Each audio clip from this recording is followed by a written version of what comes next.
Hi friends, let us begin the weekly general awareness MCQ for your upcoming exam like NAICL, UICL and ECGC। तो देखो ये तीनों examination में जीए हैं and जीए सारे एग्जाम में कॉमन होता है। आपको वही न्यूज़पेपर, आपको वही सेकेंडरी सोर्स लाइक बीपीडीया पढ़ना होता है इन टाइप की जियो को आंसर करने के लिए। अब सबसे बड़ा सवाल है कि एग्जाम में सवाल कैसे बनता है, कौन से इंफॉर्मेशन को आपको पूछा जाता है, ये सारा चीज इस वीडियो में देखेंगे तो इंटरेस्टिंग होगा वीडियो। आप आखिर तक बने रहो। We would discuss few question. तो एक ही रिक्वेस्ट है मेरा आपसे कि आप वीडियो को पॉज कर लेना when I show you the question, उसके बाद ट्राई करना आंसर करने का, then will see the explanation. ठीक है? तो friends, very good evening and welcome to IXMB। सबसे पहला सवाल आपके स्क्रीन पे, द प्रधानमंत्री Mudra Yojana PMMY loan limit was increase to which amount. अभी हाल ही में जो लोन लिमिट है अंडर प्रधानमंत्री मुद्रा योजना है, इसको ना इंक्रीज किया गया है। तो ये बड़ा फैक्चुअल इन नेचर है, मतलब आपको पता है तो ठीक, नहीं पता है तो कोई ऑप्शन ही नहीं है। आप गेस वर्क नहीं कर सकते ऐसे सवाल पे। तो it is very important that you read, revise a lot to remember and retain this information. ठीक है? Revision is the key. मैं फिर से रिपीट कर रहा हूँ, रिवीजन इज द की। आप जितना बेटर रिवाइज करोगे उतना बेटर आप इन सवालों को जवाब दे पाओगे। तो आई होप अब तक आपने जवाब दे दिया होगा। इसका जो जवाब है वो है 20 लाख। कितना बड़ा है ये देखो, आप पीआईबी देख सकते हो। ये 25 अक्टूबर 2024 को न्यूज़ आया था प्रेस इंफॉर्मेशन ब्यूरो में, जहां पे भारत सरकार ने 10 लाख से इसके लिमिट को 20 लाख तक बढ़ा दिया है। ठीक है? चलते हैं क्वेश्चन नंबर 2 पे। क्वेश्चन नंबर 2 कुछ इस तरीके से है, government e market place recently signed an MOU with which state to enhance public procurement. ये जो गवर्नमेंट ई मार्केट प्लेस है ना, ये आप ऐसे समझो जितने सारे सरकारी कंपनियां हैं, पब्लिक सेक्टर जितने सारे हैं, PSBs, PSUs, राज्य सरकार के डिपार्टमेंट, ये सारे लोगों को प्रोक्यूर करने के लिए गवर्नमेंट ई मार्केट प्लेस में जाना होता है। ठीक है? तो ये गवर्नमेंट ई मार्केट प्लेस में हाल ही में किस राज्य सरकार के साथ पब्लिक प्रोक्यूरमेंट के लिए एक MOU साइन किया है? सिंपल सा सवाल है, ये भी बड़ा फैक्चुअल है। पता है तो ठीक, नहीं पता है तो कोई गेसवर्क हो ही नहीं सकता इसमें। तो इसका जो सही जवाब है ये है सिक्किम। ठीक है? आप देख सकते हो, ये पीआईबी में 24 अक्टूबर 2024 का न्यूज़ है जहाँ पे ये आया था। अच्छा, इसमें कई बार ना कुछ फैक्चुअल भी पूछा जाता है, और फैक्चुअल डिटेल्स लाइक कि ये कितने का है, वर्थ 90 करोड़। ये जो MOU, ये जो पब्लिक प्रोक्यूरमेंट की बात की जा रही है, इसका जो मॉनेटरी वैल्यू है ये अप्रोक्सीमेटली 90 करोड़ के आसपास का है, ऐसा पीआईबी में ही लिखा हुआ है। तो आपको ये सवाल भी पूछा जा सकता है। तो आप जब एक न्यूज़ को पढ़ते हो, it is very important you read all the factual data and you remember them. इसीलिए देखो, आपको ये पीआईबी से पढ़ने में बड़ा दिक्कत आएगा, क्योंकि ये ना ही बुलेट पॉइंट में लिखा हुआ है, ये इंफॉर्मेशन पास करने के फॉर्म में लिखा हुआ है। लेकिन आपको एज एन स्टूडेंट पढ़ना होगा रिटेन करने के लिए। तो when you open BPD you will see everything in the bullet point and you can cover them very easily. ठीक है? बढ़ेंगे आगे क्वेश्चन नंबर 3 के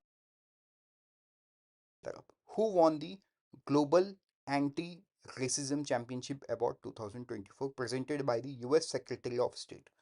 बहुत बढ़िया सवाल है। ये भी फैक्चुअल है। आपको नाम पता है तो ठीक, नहीं पता है तो कोई ऑप्शन ही नहीं होता इसमें। जो सही जवाब है वो है उर्मिला चौधरी।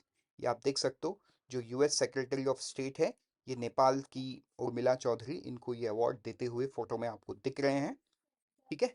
तो पढ़ते हैं आगे क्वेश्चन नंबर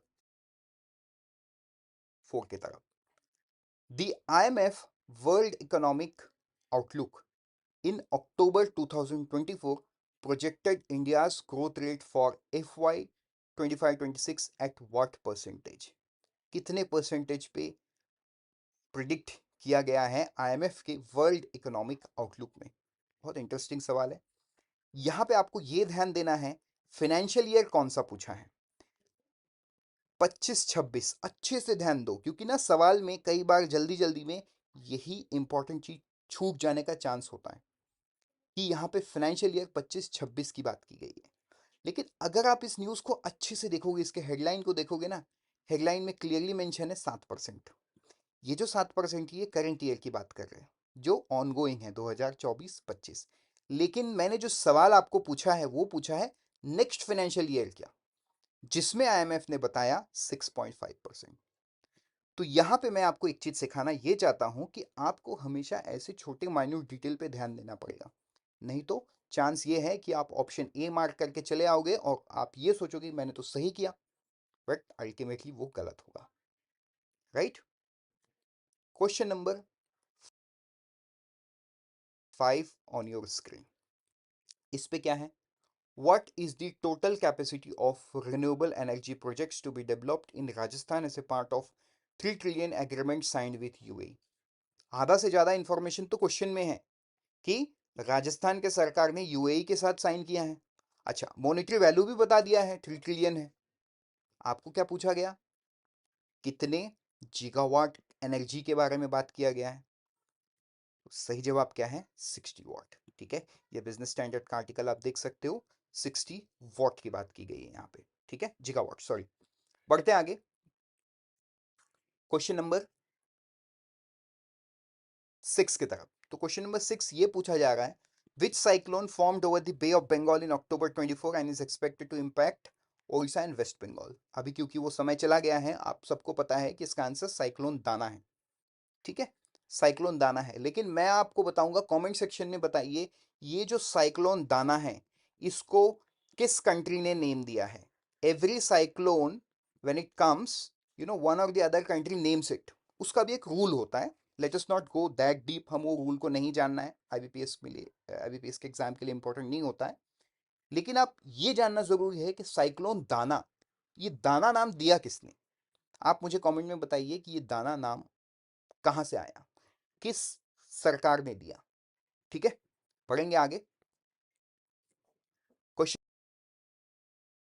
नंबर 7 की तरफ, how many entities did the Reserve Bank of India act to it alert list of unauthorized forex trading platform in October 24? बड़ा सिंपल सा सवाल है, बहुत ही फैक्चुअल है। आरबीआई, क्योंकि फॉरेन एक्सचेंज का आ, आ, ये भी है, फॉरेन एक्सचेंज का रेगुलेटर। देखो, आरबीआई बहुत सारे डिपार्टमेंट से चलता है, right? So one of the major work of the RBI is to manage the forex. तो ये अनऑथराइज फॉरेक्स ट्रेडिंग फर्म्स ना कंट्री में बहुत सारे हैं, तो आरबीआई एक अलर्ट लिस्ट मेंटेन करता है। तो अक्टूबर में आरबीआई ने इस अलर्ट लिस्ट में कितने लोगों को डाला है? ये सिंपल सा सवाल पूछा गया है। इस सिंपल से सवाल का जवाब भी बड़ा सिंपल है, इट्स 13। लेकिन वही है, फैक्चुअल है। आप ऑप्शन देके गेस वर्क नहीं कर सकते हो, आपको याद करना होगा, आपको एग्जाम तक इसे रिटेन करना होगा, तभी आप इसका जवाब दे पाओगे। ठीक है, ये द हिंदू का आप आर्टिकल देख सकते हो, 13 फर्म्स। आगे बढ़ते हैं क्वेश्चन नंबर 8 की तरफ, which state receive the first prize in the best state category of the 5th national water award 2023? बड़ा सिंपल सवाल है, लेकिन फिर वही फैक्चुअल चीज पूछी गई है, किसने बेस्ट स्टेट कैटेगरी में अवार्ड जीता है? बताइए। आई होप अब तक आपने पॉज करके आंसर सोच लिया होगा। क्या है इसका जो आंसर है? वो है ओडिशा। ठीक है, क्या है? ओडिशा। ठीक, चलेंगे आगे, क्वेश्चन नंबर 9 की तरफ, in which district of Madhya Pradesh where pink alarm installed for women safety in October 2024? तो आप देखो, सवाल में ही ना बता दिया गया है कि सवाल तो मध्य प्रदेश के बारे में है। आपको ये पूछा गया कि कौन सा डिस्ट्रिक्ट, मतलब आप जब पढ़ोगे तो बहुत माइन्यूट डिटेल आपको पढ़ना होगा। ठीक है, फिर इसका जवाब क्या है? इसका जवाब भी बड़ा सिंपल सा है, इट्स डाटिया डिस्ट्रिक्ट। तो देखो, यहां पे मैं आपको ये बताना चाहता हूं, many a times the questions are made looking at how it has appeared in newspaper. हम भी बीपीडिया में एग्जैक्टली ऐसे कवर करते हैं चीजों को। ठीक है, ये pink alarm installed at Datia district, यही पे बता दिया गया है। ठीक है, तो ये डिस्ट्रिक्ट से सवाल बन गया है, राइट? बढ़ते हैं आगे, क्वेश्चन नंबर 10 की तरफ, how much did international travel remittance decline year on year in August 24? यहाँ पर रेमिटेंस की बात की जा रही है, मतलब liberalise remittance scheme of the RBI, उसके डेटा की बात की जा रही है। तो देखो, ये डेटा बहुत इंपॉर्टेंट होता है, एंड इसमें बहुत सारे अलग अलग डेटा पॉइंट्स होते हैं। You can be asked anything in the examination, right? So you should know this one. इसका जवाब क्या है? इट्स 1.3। ठीक है, कितना है 1.3। आप देख सकते हो बिजनेस स्टैंडर्ड का आर्टिकल है, ये 1.3 है। ठीक, चलो आगे बढ़ेंगे। Question Question number 11 on your screen. Which country introduced the Unified Payment Interface UPI service to boost financial inclusion in October 2024? ये पूछा गया है, किस कंट्री ने किया है। तो देखो ये थोड़ा सा इजी है, क्योंकि आपको पता है मालदीव्स के प्रेसिडेंट इंडिया आए थे, ठीक है। तो उससे रिलेटेड बहुत सारा न्यूज़ आपने शायद ना ऑन ए सीरीज पढ़ा होगा, तो उससे आप एक गेस वर्क कर सकते हो। Even though this is also factual, but इसमें एक गेस वर्क किया जा सकता है। If you know that the Maldives president was in India, तो यस, आंसर भी मालदीव्स ही है, राइट। बढ़ते हैं क्वेश्चन नंबर 12 की तरफ। What was the sequential growth in remittance under the liberalized remittance scheme LRS from July to August 2024? मैंने बताया LRS एक बहुत इंपॉर्टेंट है, इसमें डेटा पॉइंट बहुत सारे होते हैं, कुछ भी सवाल पूछा जा सकता है, इसीलिए मैंने 2-3 सवाल रखा, सो दैट आपको ना वो समझ में आए ओके किस तरीके का डेटा आपको पढ़ना है। तो इसका जो जवाब है ये है 16.6%। ठीक है, कितना है 16.6%। अच्छा, यहां पे भी आप एक चीज देखो, इस वाले लाइन को पढ़ो। International travel the largest segment which account for 60% of the remittance grew by 17.09% year on year. ये एक इंपॉर्टेंट लाइन है। आपको अगर ये सवाल पूछा जाए कि एलआरएस में कौन सा सबसे बड़ा बास्केट है, या आपको ये सवाल पूछा जाए एलआरएस में कौन सा सबसे लार्जेस्ट सेगमेंट होता है, तो वो इंटरनेशनल ट्रैवल सबसे लार्जेस्ट होता है। ठीक है, बढ़ेंगे आगे क्वेश्चन नंबर 13 की तरफ। What was the total inflow of NRI deposit between April and August 24 according to RBI data? यहाँ पे प्योर फैक्चुअल पूछा गया नंबर के बारे में, तो जवाब जो होगा ये है 7.82 बिलियन। ठीक है, कितना है 7.82 बिलियन। ये आप बिजनेस स्टैंडर्ड के आर्टिकल से देख सकते हो 7.82। क्वेश्चन नंबर 14 की तरफ चलते हैं। Who were the 3 new inductees into the ICC Hall of the Fame in October 24? बहुत बहुत ही बढ़िया क्वेश्चन है ये। ठीक है, आप देखो ये क्वेश्चन ही ऐसा है, लेकिन आप ऑप्शंस देखो कितने कंफ्यूजिंग है। हो सकता है आपको ना एक नाम पता हो, दो नहीं पता हो, तो आपको ये ऑप्शंस कंफ्यूज कर देंगे। तो इसका जो जवाब है वो है Alastair Cook, Neetu David, A B de Villiers. आप इसी सीक्वेंस में आप इनके फोटोग्राफ्स भी देख सकते हो। तो अब मैं आपसे एक सिंपल सवाल ये पूछूंगा, आप कमेंट में लिखो एलिस्टर कुक कौन से कंट्री से बिलोंग करते हैं, नीतू डेविड कौन से कंट्री से बिलोंग करती हैं, एंड ए बी डिविलियर्स कौन से कंट्री से बिलोंग करते हैं, राइट। चलो बढ़ेंगे आगे क्वेश्चन नंबर 15 की तरफ।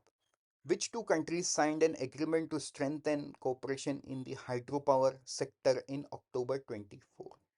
देखो ये भी एक गेसवर्क हो सकता है, आप इस ऑप्शंस को अच्छे तरीके से देखो। इस ऑप्शंस में एक चीज आपको क्लियरली दिख रहा है, वो है कि भूटान रिसेंटली न्यूज में था, और भूटान के जो प्रीमियर है वो रिसेंटली इंडिया ट्रैवल किए थे। तो कहीं ना कहीं यहाँ पे एक गेसवर्क हो सकता है। इसका जो सही जवाब है वो भी इंडिया एंड भूटान है। इसके बाद ये पीआईबी का आर्टिकल है, देखिए 18 अक्टूबर 2024 को ये न्यूज़ आया। आपको ना इसमें और भी डिटेल्स पढ़ना पड़ता है, जैसे पूना 1 क्या है, पूना 2 क्या है, फ्यूचर कोलैबोरेशंस किस तरीके का हो सकता है, एवरी डिटेल वाज देयर। तो आप इन सारी चीज़ों को आपको पढ़ना पड़ेगा, बिकॉज सवाल कहीं से भी बन सकता है। पढ़ते आगे क्वेश्चन नंबर 16 की तरफ। Which organization committed 1.6 billion for phase 1 development of Amaravati Andhra Pradesh capital city? ठीक है, किसने इसको बनाने के लिए पैसा दिया, ये सिंपल सवाल है। जो जवाब है वो है World Bank and ADB. Obviously Bharat सरकार हमेशा पार्टी लेती है, मतलब the loan is directly given by the World Bank and ADB to the state government, but Government of India is always party to it. ठीक है, तो ये आपको ध्यान देना है। Question number 17 on your screen. What was the direct tax to GDP ratio in India for fiscal year 23-24 FY24. ठीक है, द करेक्ट आंसर इज 6.64। कितना है? 6.64, यहाँ पे आप देख सकते हो। ठीक है, तो ये भी आपको याद रखने वाला न्यूज़ है। Question number 18 on your screen. When did HDFC Bank inaugurates its first branch in Singapore? कब इनोग्रेट किया? डेट पूछ लिया गया आपको, क्योंकि सिंगापुर में किया है एचडीएफसी बैंक, ये तो आपको पता है ऑलरेडी। ये न्यूज़ एक डेढ़ महीना पहले भी न्यूज़ पे था, बट एग्जैक्टली कब इनोग्रेट हुआ, ये हाल ही में हुआ है, तो आपको ये सवाल पूछा जा सकता है। तो इसका जो जवाब है वो है 15 अक्टूबर 2024। ये आप एचडीएफसी का ही रिलीज देख सकते हो। उन्होंने बताया कि हमने तो 15 अक्टूबर 2024 को किया है, राइट। क्वेश्चन नंबर 19 पे चलते हैं। Which company partnered with Bajaj Allianz General Insurance to offer a firecracker insurance policy for Diwali 24? बहुत बढ़िया न्यूज़ है। एक जनरल इंश्योरेंस प्रोडक्ट जिसका प्रीमियम बहुत ही कम है, राइट, फोन पे ऑफर कर रहा था। तो यहां पे देखो सवाल कैसे बनेगा। यहाँ पे सवाल क्या बना कि किस कंपनी ने पार्टनर किया बजाज आलियांज के साथ। आपको ये सवाल उल्टा भी पूछा जा सकता है कि फोन पे ने किस कंपनी के साथ पार्टनरशिप करके ये इंश्योरेंस प्रोडक्ट को ऑफर किया अपने प्लेटफॉर्म में। Then the answer would have been Bajaj Allianz General Insurance, right. तो ये आप बिजनेस स्टैंडर्ड देख सकते हो। ये भी हाल ही का न्यूज है, वेरी रिसेंटली, दिवाली से पहले का news. I hope everyone had a happy and safe Diwali. ठीक है, चलो आखिरी क्वेश्चन देखते हैं। Question number 20। The Union Cabinet approved a tracking railway project for the Ministry of Railways in Uttar Pradesh in October 24. What is the estimated cost of this project? क्या है estimated cost? बहुत ही factual. The answer is 2642 crore, 2642 crore. ठीक है, ये business standard का article आप देख सकते हो, 2642 करोड़। तो फ्रेंड्स, इससे हमारा 20 क्वेश्चन खत्म होता है। आई hope you got the clarity कि किस तरीके का सवाल बनता है। आप इस पीडीएफ को डाउनलोड करना बिल्कुल ना भूलना। Thank you and all the best. मिलते हैं अगले हफ्ते एक नए वीडियो के साथ, नए सेट ऑफ क्वेश्चंस के साथ, नए सेट ऑफ डिस्कशन के साथ। And I hope you will be well prepared from today. Always remember, we help you prepare 50% faster, and to do that general awareness में आई वुड स्ट्रांगली सजेस्ट कि आप बीपीडिया download करो, हमारे app को download करो। उसमें आपको बीपीडिया मिलेगा। बीपीडिया को दिन में जितना बार हो सके पढ़ो, रिवाइज करो, so that you are able to remember them, right.